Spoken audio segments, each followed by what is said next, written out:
மீனாட்சி கல்யாண வைபோகமே சோமசுந்தரேஷர் வருகின்ற மணக்கோலமே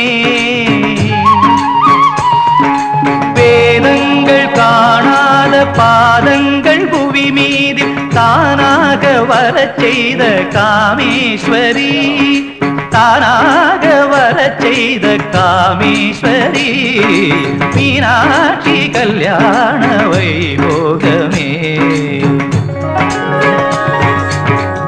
தேவர்கள் தலைவன் இந்திரன் காளாஞ்சி கொண்டே பன்னீர் தெளித்திடவே தீயன எரிக்கும்